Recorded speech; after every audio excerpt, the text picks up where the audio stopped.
Good morning. It is good to see you this morning, and sorry for a little bit on the delay side. I was just thinking, we're trying to go out on both YouTube and Facebook at the same time, and the last two Sundays that we've attempted that, we've had problems. Maybe it's better to go simple. KISS, that's what my dad always would say. We're in the book of Daniel today. Daniel chapter 6 will be our main text for today. And this is an account that I believe many of you are going to know from your childhood, Daniel in the lion's den. And so as we spend time looking at this account of Daniel, I hope that we will find something beneficial for us as well as applicable to us. When I start for today, what my thought is that there are pits in life. Times in life when we're at a low spot. And I would say that that's probably a little more common this year than what we are used to experiencing. And the thing that has kind of struck that to me is this past week, I guess it was Tuesday, I forget what day, Tuesday, we took Elliot to see Santa Claus out at Cabela's. And we're going in, and this Cabela's Santa Claus is the most legit Santa Claus I think I've ever seen. That guy has got it right. So if you're looking for a Santa Claus to go see, the Cabela's one out, is it Prospect, I guess? It's out where y'all live, where the Welters live.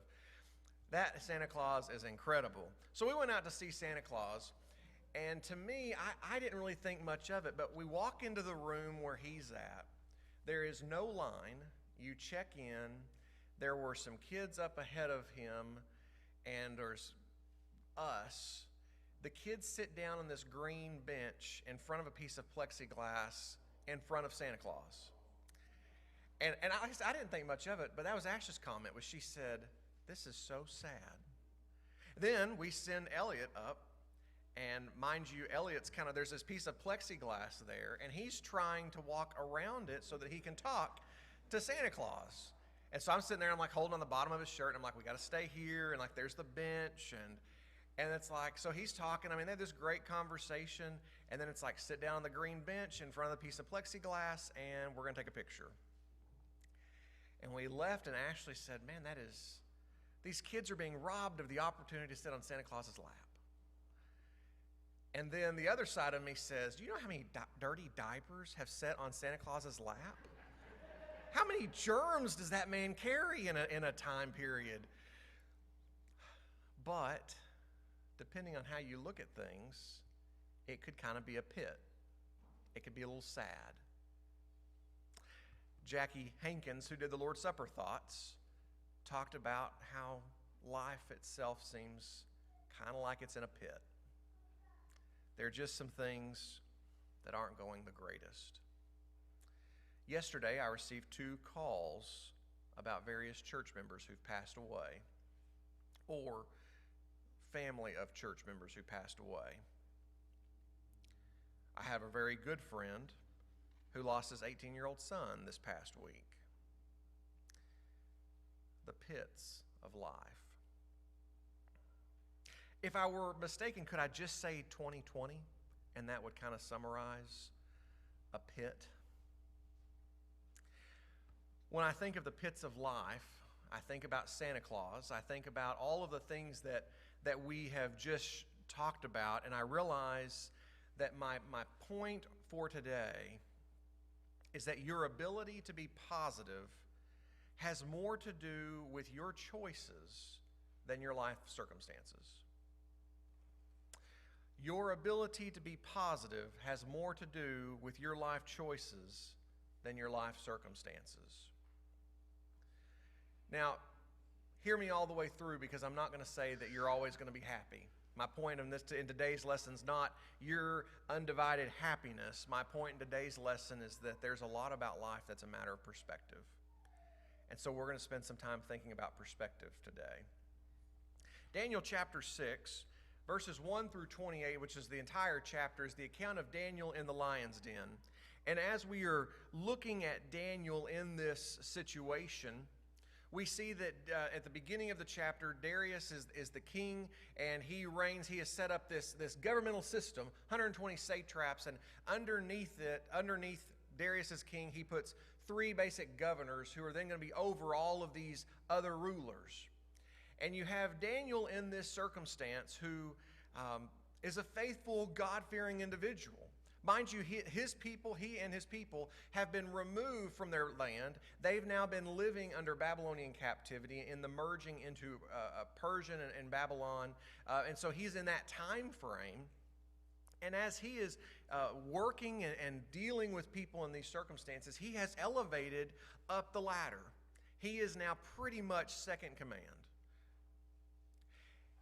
So much of his character is built here on the reality that the people around him say the only way we can get him to fall is if we create a law that makes him guilty of worshiping his God. And so they do. They make this law. They say, oh, King Darius, we've got this law here that says that you're going to be worshiped for 30 days. No one can worship anybody else. And if they do, punishments in the den of lions. And make it according to the Medes and the Persians, which basically means it could not be revoked. And he does. And Daniel's reaction to this is that when he hears the news that this law has been signed into effect, he goes to his home, he goes to the second floor, he faces Jerusalem, and he prays. And he does that 3 times a day until he's caught. And when he's caught, they haul him before Darius, and they say, Darius, you signed this. This is a law. You've got to uphold it. And Darius says, okay, well, I've got to do what I've got to do. But I'm very sad because he liked Daniel. Now, for any of the children here, the younger folks, Daniel is thrown into the lion's den. What happens next?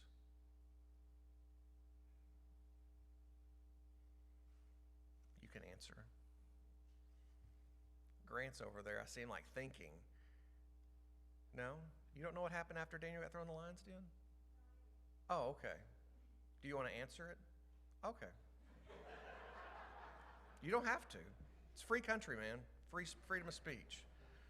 But for those of you who know and don't want to say, Daniel got thrown into the lion's den, and after he got thrown into the lion's den, God had an angel in the den who was holding the mouths of the lions shut. Darius worried all night long because Daniel was a close advisor, someone he trusted, and he goes to the pit the next day, and as he goes to the pit, they open the pit up, and alive is Daniel, and Daniel says, glory be to God, Darius, I never did anything wrong to you.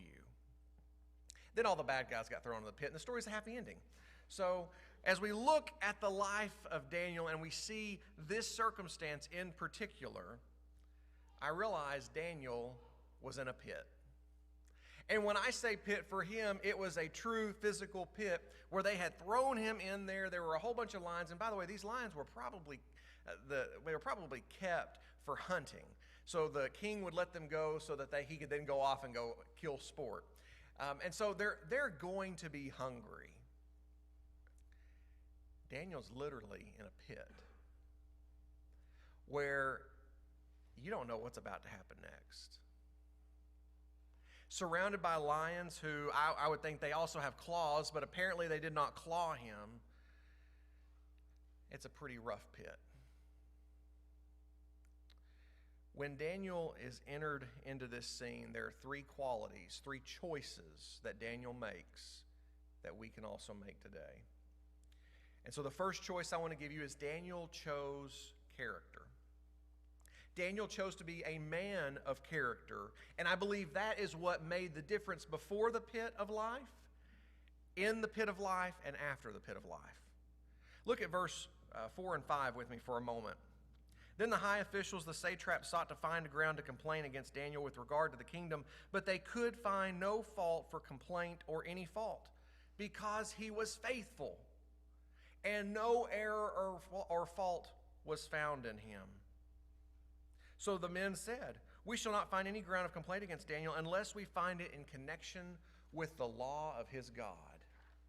Daniel was such a moral character individual that the only way they could catch him in a corner was to make up some way, was to create some law that he would then violate because he is going to worship his God. No one in authority was going to tell him he could not worship his God.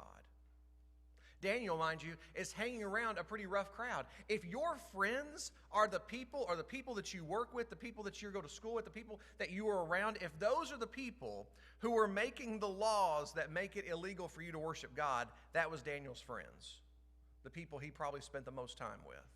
And Daniel is surrounded by a rough crowd of people. And Daniel would not have been in this situation had it not been for his ancestors. If his grandfather, great-grandfather, I don't know the genealogies here of how far back we are, but if his immediate family had only been faithful to God, Daniel wouldn't have been here. They'd still been in Judah or Jerusalem. They'd have still been in the Promised Land. But it's because of his forefathers' inability to maintain faithfulness that he is here. Daniel didn't do anything wrong to get where he's at. He is surrounded by a group of childhood delinquents to be where he's at. But in the middle of all these bad places, Daniel still distinguished himself as a man of faith. Could that be you? I don't know what life is like where you work at. I don't know what it was like when you were working. I don't know what your life is like when you were among your friends, your peers, the neighbors, but could the description be said of you that the only way to commit you, to get you to commit a fault is if we made a law that said you cannot worship your God? Would that be true for you? There's a story I got from, it's about a professor, Madison Surratt, I guess is how you pronounce it, from Vanderbilt. He was a mathematician, a math teacher there. But he would make a comment when he would give a test. He'd say, today I'm giving 2 examinations, one in trigonometry, the other in honesty. I hope you pass both, but if you must fail one, fail trigonometry. There are many good people in the world who cannot pass trigonometry, but there are no good people in the world who cannot pass the exam of honesty. In our lives, who would we choose? Would we choose to abandon our God, or do we choose to follow our God? Your ability to be positive in the situations of life mean more than your life circumstances. And Daniel was a man who, in the worst of life circumstances, chose to follow. He chose character. The second thing that I see Daniel choosing is he chose discipline. Mind you, when Daniel is accused, or when the law is placed in effect, and this is Daniel chapter 6, verse 10, when the document had been signed, what did Daniel do? It's on the screen if you need a cheat. He prayed. He got down 3 times a day, matter of fact, went to the upper room of his house, opened the windows, faced towards Jerusalem, and prayed as he had done previously. So Daniel did not change a thing about his routine. If his worship to God was that important, he was going to continue doing it in spite what the dangers were of his life. He knew the pit of lions was waiting, but he chose discipline. And every day he got up, he would do the same routine every day to grow and to develop in his discipline and his faithfulness to God. Daniel's habit was to pray 3 times a day, and he did not change. You know, when people come to me and they ask, they begin to say like the problems in their life and they want to make a change, I give the same advice every time. I don't know how many of you I've given the advice to, but I'll give it to you anyways. If you want to make a change in your life, start by making your bed in the morning. Most people don't make their bed. You may be the exception. Most people don't. And when someone comes to me and they say, I need to make a major change in my life, I need a better life, I will always start with, I never start with stop the bottle, even though that's a good choice. I'll never stop with stop the cigarettes, that's a good choice. I'll never stop with any of those things. I will start with make your bed. People don't realize how freeing it is when you get up and you make a bed every day. It's a simple task. It's a very easy task. You can pull the sheets up.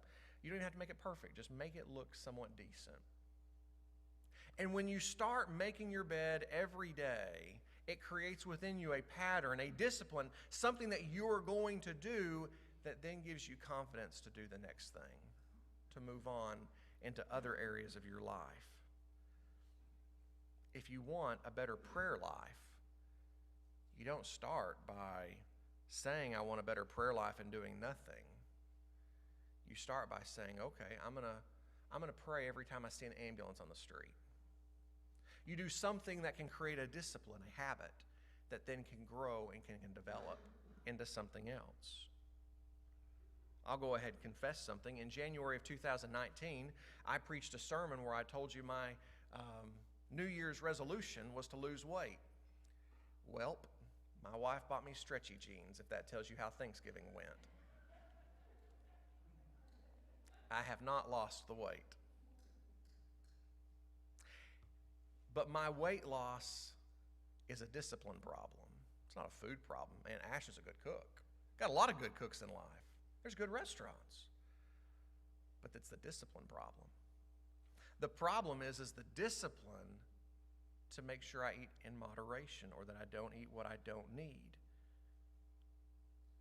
1 Corinthians chapter 9, Paul talking about a different circumstance in a way, but still talking about spiritual growth.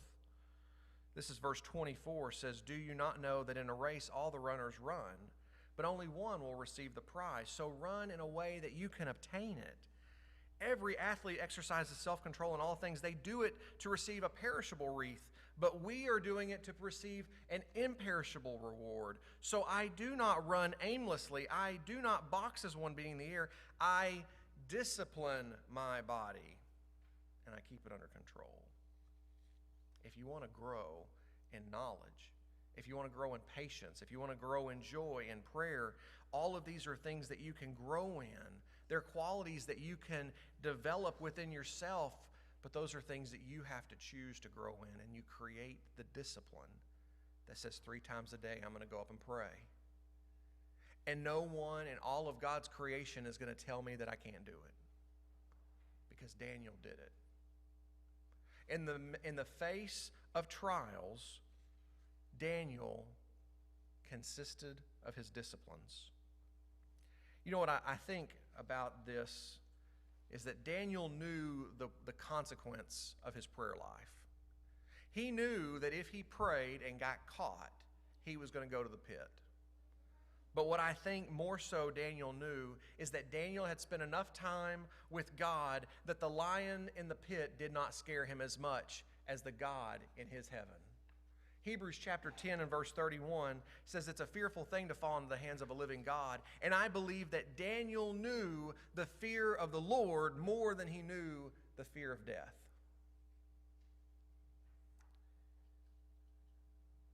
Could that line be applicable to me?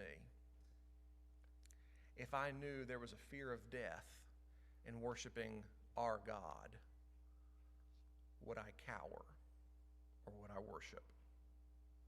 Your ability to be positive has more to do with your life choices than your life circumstances. The third choice that I see Daniel making is Daniel chose God. Here at this moment, at the end of the pit time period, this is Daniel chapter 6, verse 21, Daniel said to King Darius, O king, live forever. My God sent his angel. He shut the mouth of the lions, and they have not harmed me because I was found blameless before you. Or before him, and also before you, O king. I have done no harm. Daniel was blameless. And notice, as we think about who he's blameless before, he is blameless first and foremost before God. He walked in such a way that ensured that his life was perfect in the presence of his God. And then he walked in perfection before his king. I got to thinking, if I were in the pit, and even if the lions were protected, even if the mouths of the lions were held shut and the claws weren't coming at me, and you come the next day and you start rolling the stone away, how many words I might have to say. Think about it for a moment. You have spent the entire evening in a dark pit surrounded by lions who I'm not going to say that they were like roaring, but I can imagine they are growling in some way under their breath, behind closed mouths, that they are not very happy about their current situation either. And if you pulled me out of the pit, I probably would have said, Darius, you know me better than this. Why would you ever listen to these heathens? I'd probably look to those heathens, and I would say, you are worthless. You deserve to die. I might even look to my God and say, God, why did you put me here? Why am I having to sit here in darkness, in fear of my own life? Why am I the one sitting here? Kind of reminds me of Shadrach, Meshach, and Abednego. You go a few chapters back. This is Daniel chapter 3. And you have the account of Shadrach, Meshach, and Abednego. The king has this statue. He says everyone's going to worship at the sound of a trumpet. The sound of the trumpet goes off. They don't bow down to worship. The king says, okay, we'll give you another chance. One more chance. Sounds of the trumpet go off, bow down and worship. They don't do it. And they make this comment. This is verse 17 and 18 of Daniel chapter 3. If this be so, our God, and they're about to be thrown into the furnace, our God whom we serve is able to deliver us from the burning fiery furnace, and he will deliver us out of your hands, O king. But if not, be it known to you that we will not serve your gods or worship the golden image that you have set up. Man, I don't care what anyone else says when it comes to my opportunity to worship my God. I'm going to be there. That's what they said. So what about difficult times? I think we're in a difficult time right now. I'm an optimist, so what I'm about to say goes against my character, okay? I always see the glass as half full. But I think we've got a lot of bad things in our future. More bad things in our future than what I care to see. That's my premonition. You can call it what it is. Well, I'll wager a penny on it, so that way I don't lose a lot. This year's kind of been a dark year. And I think that 2021, for at least the first half of it, my call, is going to be more difficult times. So what do you do in difficult times? My advice, because there's a lot of people in a pit. We went out to eat. We didn't go out to eat. We went and picked up a burger for my birthday. And I asked the gentleman who brought our food to the car how business is going. They've laid off their employees, most of them. And he said, well, we've opened up some outside eating area, and we're doing the best we can. Ashley and I got to thinking, what would happen if one day one of us or both of us lost our job? And let's say it was unexpected. Some random thing happens and all of a sudden you're out of a job. The end of, I guess it was a Friday of last week, that Kentucky state unemployment, there was some benefit that was supposed to drop.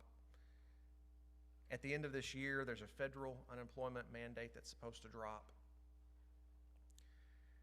And I think of the people who want to do something nice for their kids at Christmas. They want to, or they maybe want to keep the lights on for Christmas. There's a lot of people in a pit right now.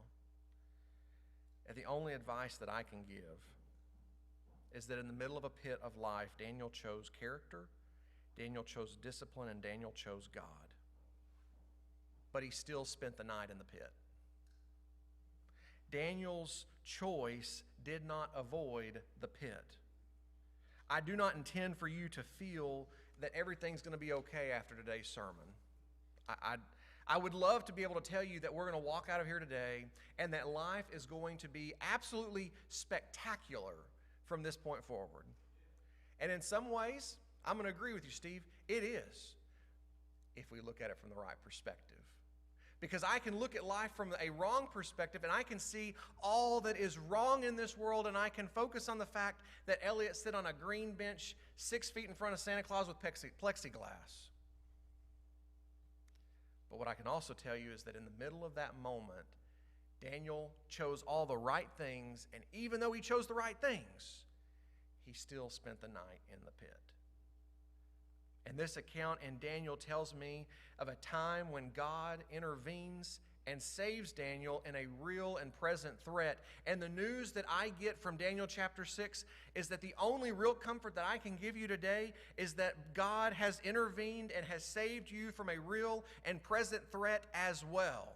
And that threat is not something that you could actually see right at this moment in some ways. Because I still see death.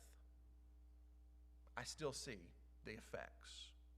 But I know that coming in the future, which, by the way, this is the start of Advent, for those of you who do not know, and Advent is the celebration of the coming of the Messiah, both first in the form of the nativity scene, but secondly in the form of the second coming.